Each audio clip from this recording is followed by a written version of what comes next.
యెహోషువ గ్రంథం 19వ అధ్యాయం ఆఖరి వచనం. యాజకుడైన ఎలియాజరును నూను కుమారుడైన యెహోషువయు ఇశ్రాయేలీయుల గోత్రముల యొక్క పితరుల కుటుంబములోని ముఖ్యులను షిలోహులోనున్న ప్రత్యక్షపు గుడారముల వద్ద యెహోవా సన్నిధిని చీట్ల వలన పంపకము చేసిన స్వాస్థ్యములు ఇవి. అప్పుడు వారు దేశము పంచిపెట్టుట ముగించిరి. ఈ యొక్క అధ్యాయం యొక్క ఆఖరి వచనం ఏమి చెబుతుందనంటే, గడిచిన అధ్యాయంలో ఒక 7 గోత్రముల వారు మిగిలి ఉంటే వారి కోసం 7 సమాచారం తీసుకొని రమ్మని చెప్పి, ఆ సమాచారం తీసుకొని వచ్చిన తర్వాత వారికి ఆ 7 సమాచారం తెచ్చినటువంటి భూభాగమును కూడా 7 గోత్రముల వారికి కూడా పంచిపెట్టడం జరిగింది. ఈ అధ్యాయముతో, ఈ ఆఖరి వచనముతో భూభాగం అంతటిని కూడా 12 గోత్రముల వారికి పంచిపెట్టే పని ముగించబడ్డది. యెహోషువకు ఇచ్చినటువంటి వాగ్దాన భూమిని స్వతంత్రించుకొని వారికి చీట్లు వేసి పంచిపెట్టే పని పూర్తి అయిపోయింది, సంపూర్తి అయింది. యెహోషువకు ఇచ్చిన పని పరిపూర్ణముగా సంపూర్ణత చేసి ముగించేశాడు. ఇందులో ఎలియాజరు కూడా తనకు సహకరించినట్టుగా చెబుతూ ఉన్నాడు. ఈ ఎలియాజరు యెహోషువ, ఈ యెహోషువ అనబడుతున్న వ్యక్తి పేరుకు అర్థము మనము గతంలో నేర్చుకున్నాము. యెహోషువ అంటే రక్షకుడు, దేవుడు నా విమోచకుడు అని అర్థం. దేవుడు రక్షకుడు, విమోచకుడు అని అర్థం ఇచ్చేటువంటిది యెహోషువ అనే పేరు. ఎలియాజరు అనబడుతున్న వ్యక్తి అహరోను యొక్క కుమారుడు, అహరోను యొక్క పెద్ద కుమారుడు. అహరోను అంటే అర్థము జ్ఞానవంతుడు అని అర్థం. ఎలియాజరు అనే పేరుకు అర్థము దేవుడు సహాయము చేయువాడు. ఈరోజు మనం వినబోతున్న సందేశం దేవుడు సహాయము చేయువాడు. ఈ యొక్క ఎలియాజరు అనబడుతున్నటువంటి వ్యక్తి అహరోను తర్వాత తన కుమారుడు ఈ ప్రధాన యాజకత్వం తీసుకున్నాడు.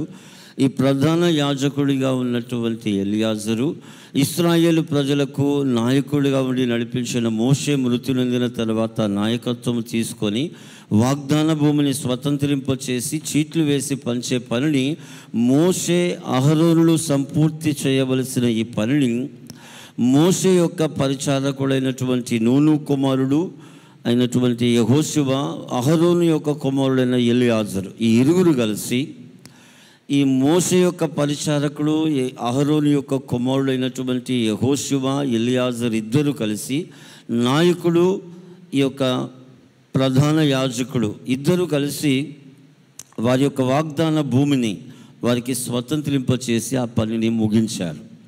అయితే ఈరోజు 7 వారాలు జరుగుతున్నటువంటి ప్రేయర్లో పాలు పొందుతున్న మనతో ప్రభు అంటున్నాడు, నేను మీకు ఎలియాజరుగా ఉండబోతున్నాను.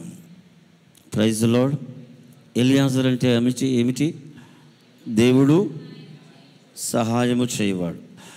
దేవుడు మనకు సహాయము చేయవాడు. ఆయన జ్ఞానవంతుడు, ఆయన రక్షకుడు. నిన్ను రక్షించడానికి ఆయన పరిపూర్ణమైన జ్ఞానము ద్వారా నిన్ను అన్ని కోణములో రక్షించి అన్ని కోణములో నీకు సహాయము చేసి నేను అద్భుతముగా అందరికీ నడిపించడానికి, జయించిన వానిగా ప్రభు సన్నిధిలో నిలబడడానికి, అటు మనుషుల చేతను, అటు అపవాది చేతను, ఇటు దేవుని చేతను శోధించబడుతున్న నిన్ను జయించిన వానిగా చేయుటకు ఆయన సహాయము చేయబోతున్నాడు. చూద్దాం ఒకసారి లూకాసు వార్త 4వ అధ్యాయం 1 నుంచి 13 వచనాలు. మనందరికీ తెలుసు, చదవకూడదు కానీ నేను చెబుతాను. యేసు ప్రభు శరీరధారిగా ఉన్నప్పుడు ఈ భూమి మీద పరిశుద్ధాత్మ చేత కొనిపోబడి 40 పగళ్ళు 40 రాత్రులు ఉపవాసం ఉండి ప్రార్థించాడు. అంతేకాదు, అపవాది చేత శోధించబడినప్పుడు, ఆ అపవాదికి శోధిస్తూ ఉన్నప్పుడు ఆ అపవాదిని వాక్యము ద్వారా ఎదిరించి, వాక్యము ద్వారా అపవాది యొక్క శోధనలను జయించిన వానిగా 40 దినముల ఉపవాస ప్రార్థన ముగించుకొని ఆత్మ బలముతో గలిలయలో అడుగుపెట్టాడు. ఆత్మ బలముతో ఆయన తన పరిచర్యను 33.5 సంవత్సరాలు జరిగించాడు.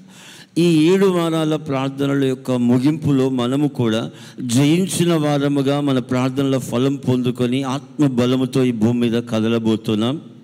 గడిచిన గురువారం అనుకుంటా దేవుని ఆత్మ నా మీద ఉన్నది అన్నప్పుడు ఆ అభిషేకం మనకు యాక్టివేట్ అయింది.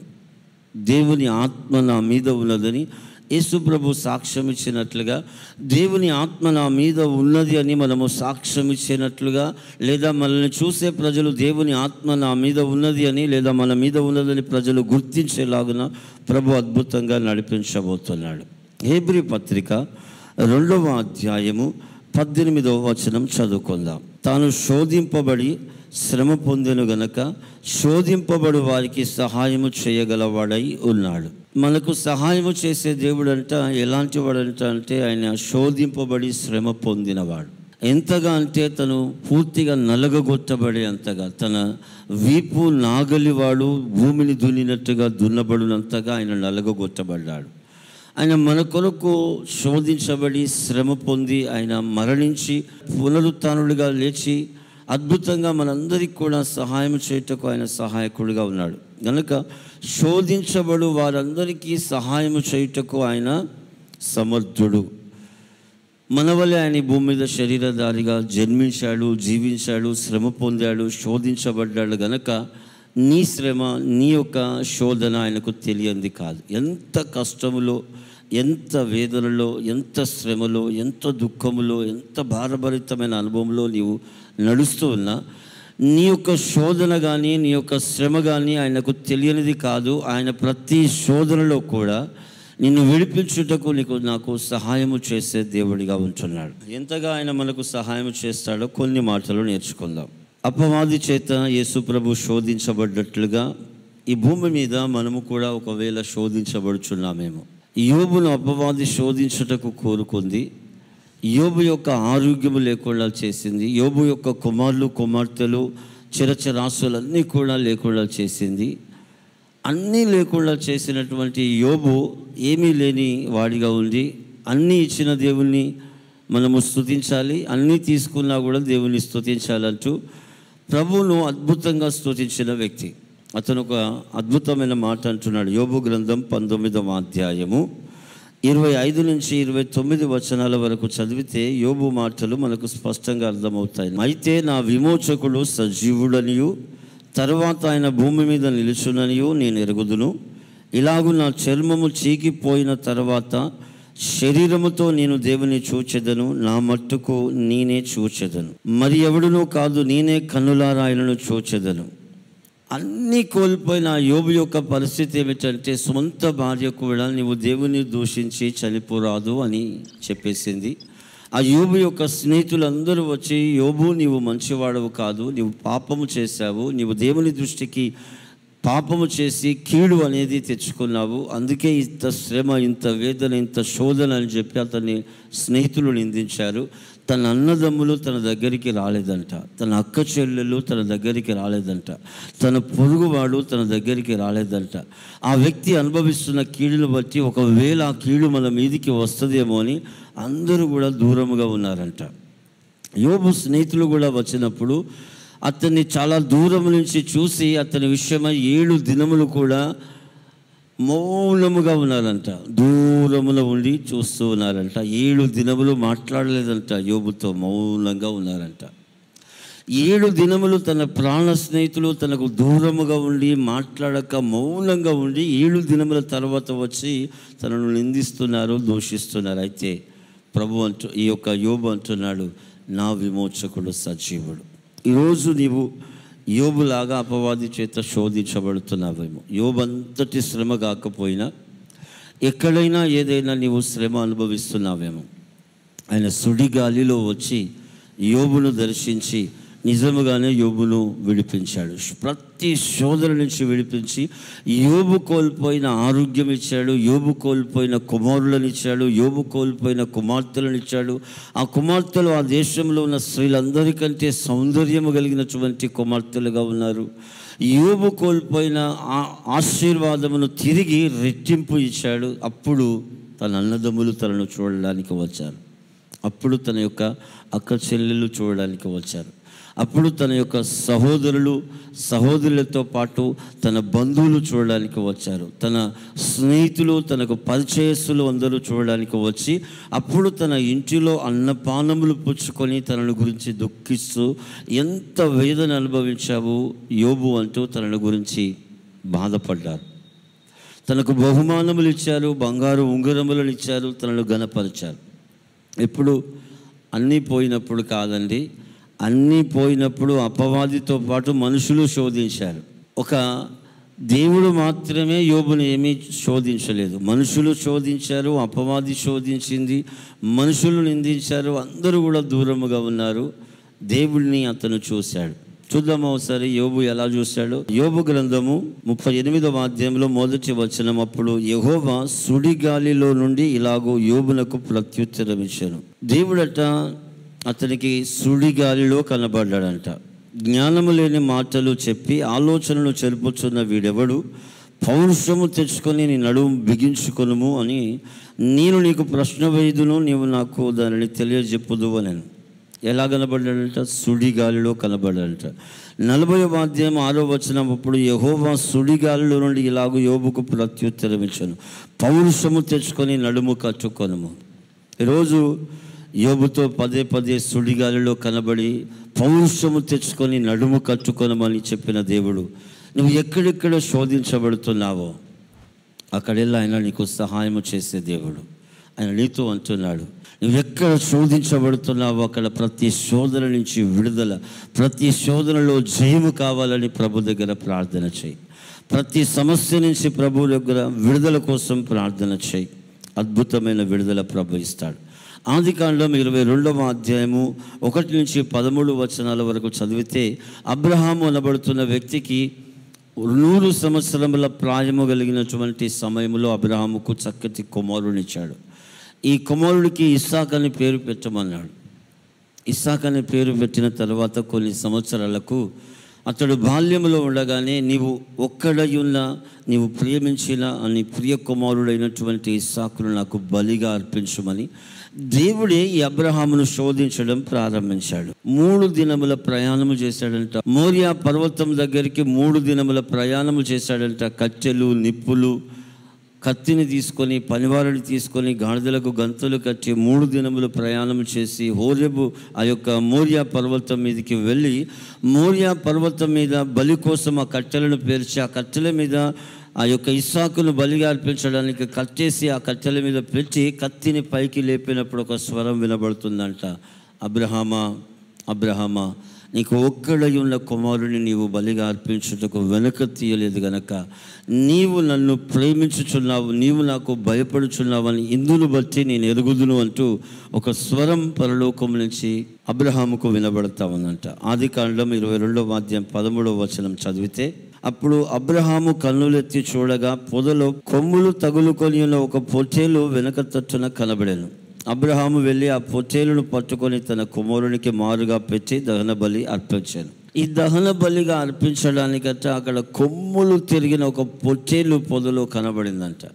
ఆ పొదలో కనబడక ముందు తన ముందు ఇస్సాకు మాత్రమే ఉన్నాడు అబ్రహాము ఎదుట. ఆ ఇస్సాకును బలిగా అర్పించడానికి కత్తి లేపేంత వరకు దేవుడు శోధించాడు. ఫైనల్గా కత్తి లేపినప్పుడు ఆపమని చెప్పాడు. ఆ యొక్క శోధనలో అతనికి సహాయం చేసి అతను ఆ తర్వాత దీవించాడు. అబ్రహామా, నీకు ఒక్కడయున్న కుమారుడిని నీవు నాకు అర్పించుటకు వెనక తిరగలేదు గనక ఆకాశ నక్షత్రముల వల్లే నీ సంతానమును నేను విస్తరింపజేస్తాను. భూమి యొక్క సమస్త వంశములు నీ అందు ఆశీర్వదించబడినట్లు చేస్తాను. యోబు శోధించబడి రెట్టింపు పొందుకున్నాడు, శోధనలో జయించి. అబ్రహాము శోధించబడి అపవాది చేత శోధించబడిన ఈ యోబుకు అపవాది చేత శోధించబడి ఏది పోగొట్టుకున్నాడో అది రెట్టింపు ఇచ్చాడు. దేవుని చేతనే శోధించబడిన ఈ అబ్రహాముకైతే భూమి యొక్క వంశములన్నీ అతని యందు ఆశీర్వదించబడి అంతగా, అనగా దేవుడు అబ్రహాము కొరకు అతని సంతతి కొరకు సిద్ధపరిచిన ఆశీర్వాదము స్వతంత్రించుకునేలా చేశాడు. తనకంటూ దేవుడిచ్చిన దర్శనం, ప్రత్యక్షత, వాగ్దానము ఫుల్ఫిల్ అగునట్లు చేశాడు. ఎదుట అపవాది చేత శోధించబడుతున్నావో మరి దేవుని చేత శోధించబడుతున్నావో నాకు తెలియదు. అపవాది చేత శోధించబడితే పోగొట్టుకున్నది రెట్టింపు ఇస్తాడు. దేవుని చేతనే శోధించబడితే విజయము పొందిన తర్వాత నీకు ఇచ్చిన ప్రతి దర్శనం నెరవేర్చబోతున్నాడు, ప్రతి ప్రత్యక్షత నెరవేర్చబోతున్నాడు, ప్రతి వాగ్దానం నెరవేర్చబోతున్నాడు. నీ కొరకు సిద్ధపరిచిన ప్రతి దీవెన నీవు అనుభవించేలా చేయబోతున్నాడు. నీ తర్వాత నీ పిల్ల తరతరములు కూడా ప్రభు సిద్ధపరిచిన ఆ దీవెన అనుభవించేలా ఆ దీవెనను స్థిరపరచబోతున్నాడు. ఆమేన్. ఇంకొక మాట చదువుకుందాం. ఆదికాండము 32వ అధ్యాయము 26 నుంచి 29 వచనాలు చదివితే అక్కడ ఈ యాకోబు అనబడుతున్న వ్యక్తి ఉన్నాడు. ఆ వ్యక్తి అక్కడ దేవుని చేత రాత్రంతా పెనుగులాడుతూ నన్ను ఆశీర్వదించమని ప్రార్థిస్తున్నాడు. యాకోబు చేస్తున్న ఈ ప్రార్థనలో దేవుడు అతన్ని శోధిస్తున్నాడు. రాత్రంతా అడుగుతూనే ఉన్నాడు. దేవుడు మాత్రం అతనికి జవాబు ఇవ్వట్లేదు. ఆఖరికి అతని తొడగూటి మీద కొట్టి నరమును ఆ యొక్క గూడు వలిసేలా చేశాడంట. అనగా ఆ పట్టు అనేది వదిలిపోయి కాలు బలము లేకుండా ఇక నడవలేకుండా చేశాడంట. దేవుడే యొక్క యాకోబును శోధిస్తున్నాడు. ఎంతగా అంటే తనంతట తాను పరిగెత్తలేనంతగా అతన్ని కొట్టి అతన్ని పరిగెత్తకుండా నడవకుండా అతన్ని శోధించాడు. యవ్వన కాలం నుంచి యాకోబు ఏది చేయాలనుకుంటే అది చేస్తూ పరిగెత్తేవాడు. అయితే ఏది పడితే అది చేసి నేను దీవించబడాలి అనే పరిగెత్తే ఆ యొక్క స్వభావమును యాకోబును లేకుండా చేశాడు. శోధించి అతనికి తొడగూటిని ఒలిసేలా చేసి అద్భుతంగా యాకోబును ఆశీర్వదించాడు. యాకోబు, ఇక మీదట నీ పేరు ఇశ్రాయేలు అనబడును, నీవు దేవునితోనూ మనుషులతోనూ పోరాడి గెలిచితివి గనక ఇక మీదట నీ పేరు ఇశ్రాయేలు అని పిలువబడదు అని చెప్పి అతన్ని అక్కడ ఆశీర్వదించాడు. ఈరోజు నీవు కూడా దేవుని చేత కానీ మనుషుల చేత కానీ అపవాది చేత కానీ శోధించబడుతున్నావేమో, నా దేవుడు సహాయం చేస్తాడు. యోబుకు సహాయం చేశాడా లేదా? చేసినట్టు మీకు అర్థమవుతుందా? అబ్రహాముకు సహాయం చేశాడా? యాకోబుకు సహాయం చేశాడా? నీ స్థితి ఏదైనా కూడా ఆయన సహాయం చేస్తాడు. దానియేలు గ్రంథం 3వ అధ్యాయంలో చూస్తే 25వ వచనంలో చూస్తే ఏముంటుందంటే, ఈ దానియేలు గ్రంథంలో షడ్రక్ మేషక్ అబేద్నెగోలను ఒక బంగారు ప్రతిమను పెట్టి నెబుకద్నెజరు దానికి పూజించాలని చెబితే మేము దానికి పూజించమని చెప్పినందుకు అగ్ని 7 చేసి అగ్నిగుండంలో పడవేస్తారు. అగ్నిగుండములో ఈ యొక్క షడ్రక్ మేషక్ అబేద్నెగోలు పడవేయబడిన తర్వాత 4వ వ్యక్తిగా మనుషుల చేత శోధించబడ్డారు. రాజు రాజరికములో ఉన్న ప్రజల చేత శోధించబడ్డారు. ఆ బొమ్మకు ఆ ప్రతిమకు మేము మొక్కమని చెప్పారు. అగ్నిగుండంలో వేశారు. అగ్ని 7 చేసి అందులో 25వ వచనం ఉంది. మంత్రితో ఈ రాజు అంటున్నాడు, మంత్రి, మనము ఈ యొక్క అగ్నిగుండంలో 3 కదా వేశాము, అందులో 4 కూడా 4వ వ్యక్తి కూడా వారితో సంచరిస్తున్నట్లుగా చూస్తున్నాను. వారికి బంధకాలు ఏమీ కూడా లేవు, స్వేచ్ఛగా వారు సంచరిస్తున్నాడు. ఆ 4వ వ్యక్తి దేవుని దూతలాగా ఉన్నాడు అని చెప్తున్నారంట. Praise the lord. అగ్నిగుండములో ఉన్నా కూడా ఆయన సహాయం చేయడానికి 4వ వ్యక్తిగా వచ్చాడు. చదువుదాం దానియేలు గ్రంథం 3వ అధ్యాయము 25వ వచనం. అందుకు రాజు, నేను 3 మనుషులను బంధకములు లేక అగ్నిలో సంచరించుట చూచుచున్నాను, వారికి హాని ఏమీ కలగలేదు. 4వ వాని రూపము దేవతల రూపము పోలినదని వారికి ప్రత్యుత్తరం ఇచ్చాను. ఈ యొక్క నెబుకద్నెజరు చూస్తున్నటువంటి ఆ దృశ్యంలో 3 కూడా బంధకాలు లేకుండా అగ్నిగుండంలో తిరుగుతున్నారంట స్వేచ్ఛగా. 4వ వ్యక్తి దేవుని దూతలాగా ఉన్నాడంట. ఆయన ఆ అగ్ని బలమును చల్లార్చి అగ్నిలో వారికి కట్టేసినటువంటి కట్లన్నీ కూడా ఉడదీసి ఆహ్లాదకరముగా అగ్నిలో సంచరించేలా చేశాడు. నీవు కూడా అగ్ని లాంటి పరీక్ష గుండా వెళ్తున్నావేమో, యోబు లాంటి పరీక్ష గుండా వెళ్తున్నావేమో, నీవు అబ్రహాము లాంటి పరీక్ష గుండా వెళ్తున్నావేమో, యాకోబు లాంటి స్వభావంతో నీవు శోధించబడి పరిగెత్తుతున్నావేమో.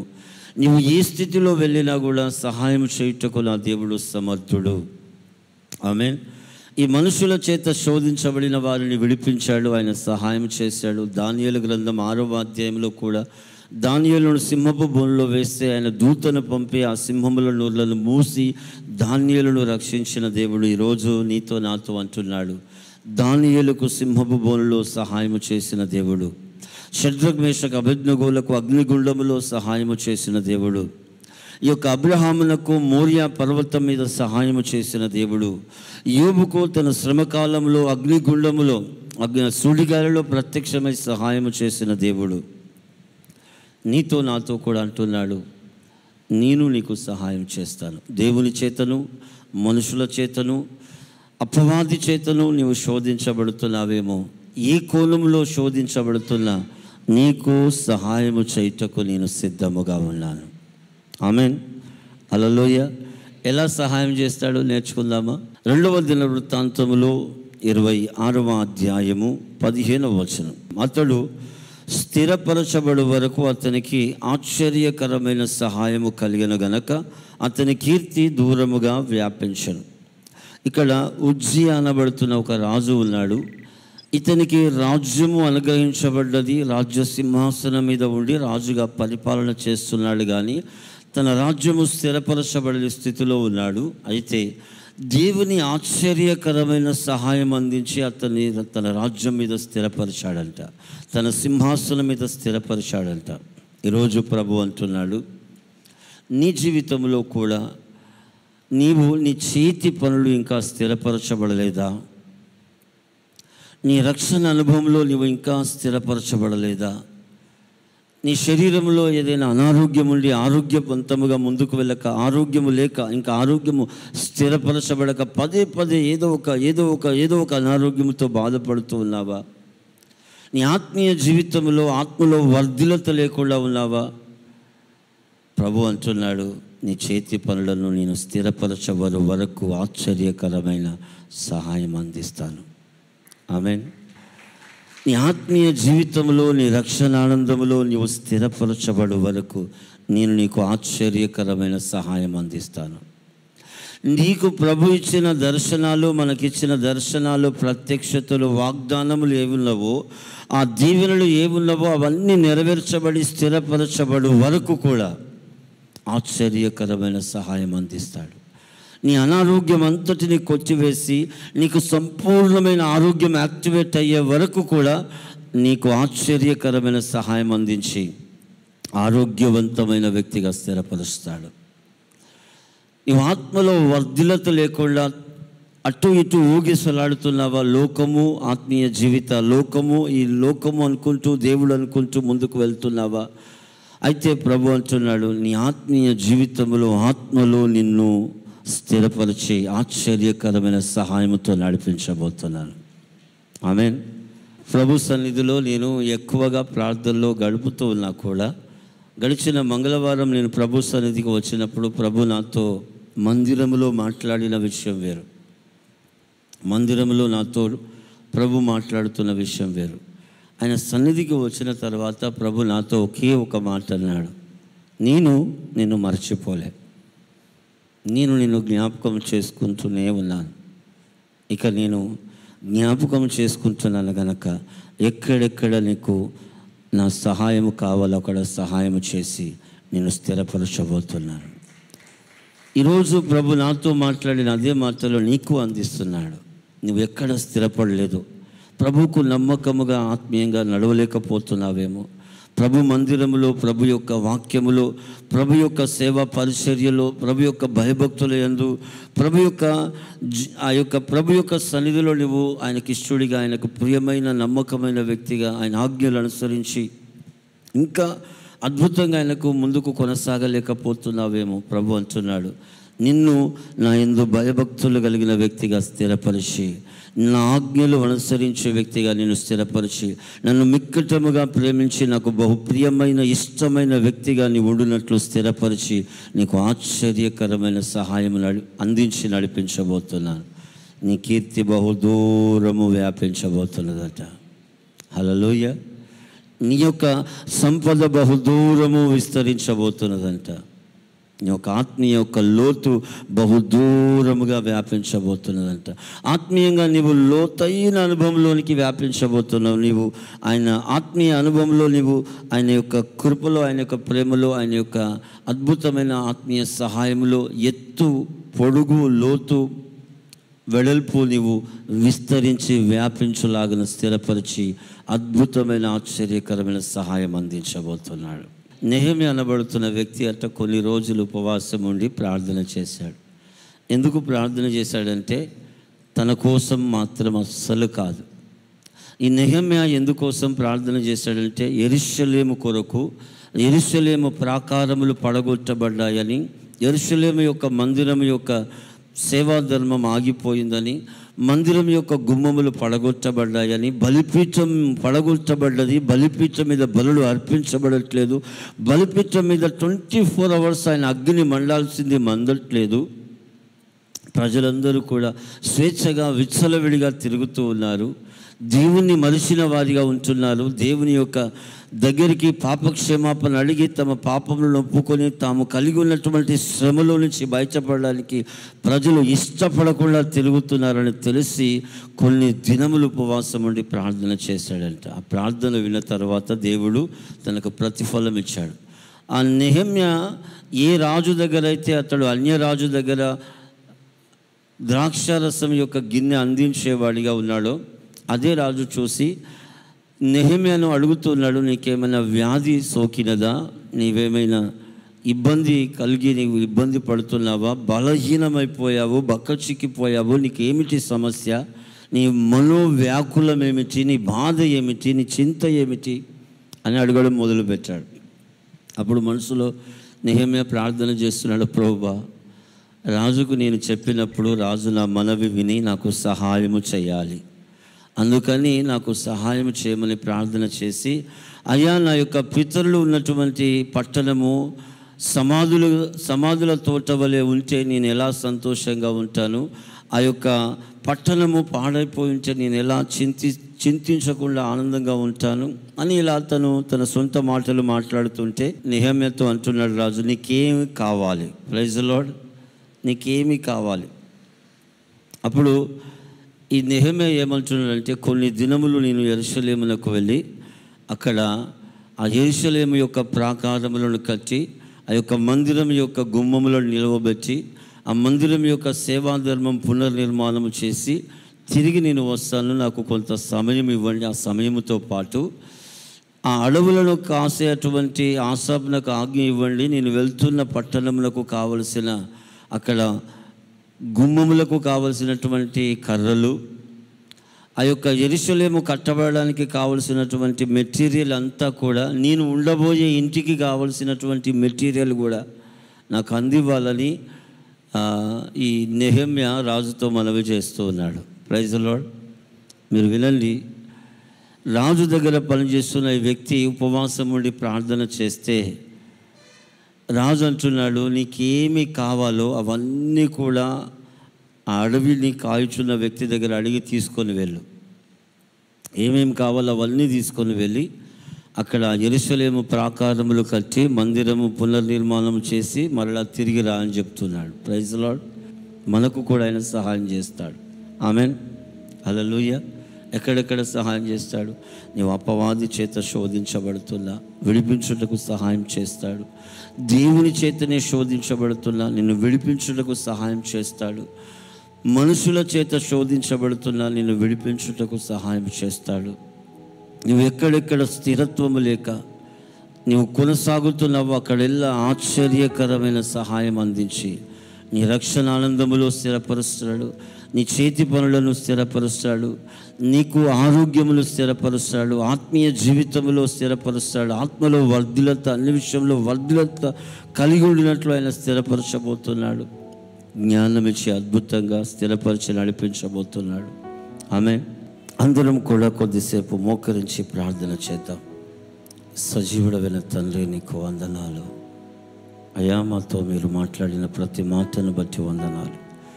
నీ ఆశ్చర్యకరమైన సహాయం మాకు అందించి మమ్మల్ని ఎక్కడెక్కడ విడుదల, దీవెన అయ్యా, ఇదిగో స్థిరత్వము అవసరమైనది అక్కడెల్లా విడుదల ఇచ్చి దీవెన ఇచ్చి స్థిరపరిచి అయ్యా, నీవు మమ్మల్ని మరచిపోలేదని మమ్మల్ని జ్ఞాపకం చేసుకుంటున్నావని రుజువుపరిచి నీవు మహిమ పొందే దేవునిగా ఉన్నావని స్తుతిస్తూ మమ్మల్ని బలపరిచి నడిపించమని యేసు నామములో అడుగుచున్నాను తండ్రి.